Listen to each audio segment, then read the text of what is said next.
It is Beaver Creek's Winter Culinary Weekend, and when you're thinking about hitting the slopes, we want you to have a really good time, but also be super duper safe out there. And joining me now from Beaver Creek is CJ Rusin. How are you this morning? I'm great. Thanks for having me, Tracy. Well, you're up here, you're like, all right, I get an interview and then I'm going to do first tracks. What's that all about?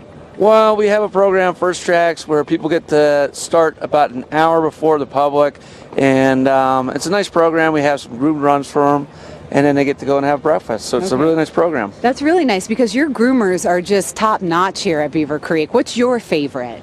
I would say my favorite is Gold Dust because it's groomed every day and it's our slow zone. So that's where you'll find me. Okay, so when I think groomers, I think like you go as fast as you can. That's really what I think, and that's probably what a lot of people think. No, I agree. And I think that, you know what, for the job that I do, it's being in the right place, doing the right things. So there's definitely, if you want to go down Centennial, you want to go down Harrier, and it's groomed, go as fast as you want. But Gold Dust, Lower Latigo, Hay Meadow, shut it down. That's where we have our ski schools and beginners, and those are our slow zones. So chill out a little bit. Even if you can bob and weave through all the slower skiers, just slow it down, stay on the side, stay out of their way, because spatial awareness when you're on the slopes is a big deal. No, it definitely is. And that's something that we look for. When you talk about speed, we don't actually clock them how fast they're going. We watch how the flow of traffic is. And if, like you were saying, bobbing and weaving out of traffic, giving themselves enough space, that's what we look for, and we'll stop and talk to people for that. Now, CJ, one of the things when I'm teaching my girls out on the slopes is, when you pop out of the trees, you look up. You have to see what's going on.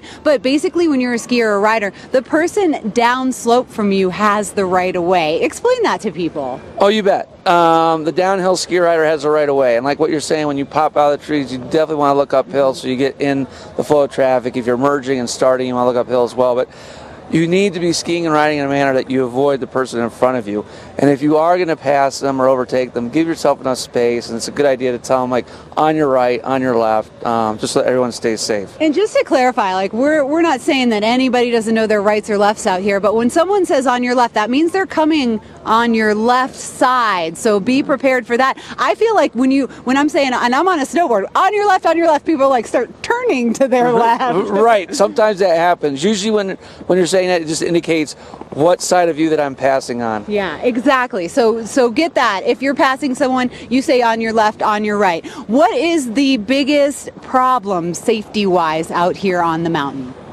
I don't think that we have a problem per se. Good answer. Good answer. Right now we're about 100% open, so we did see closed train earlier in the season, but now that we're 100% open, we don't have any closed train violations anymore. But I would just say overall, it's an awareness, and what you say, spatial awareness or someone's speed, just giving yourself enough time and space to get around people, and just the common courtesies that people can give to one another. Be cool out here on the mountain. How about helmets? Is everybody wearing them now? Are there any laws that people have to wear them? No laws that you have to wear them, but I tell you what we do with our outreach program in mountain safety and the Vail Valley Medical Center, we were trying to get as many people in helmets as possible. It's like wearing a seatbelt. It's easy. It's an added layer of protection, and why wouldn't you?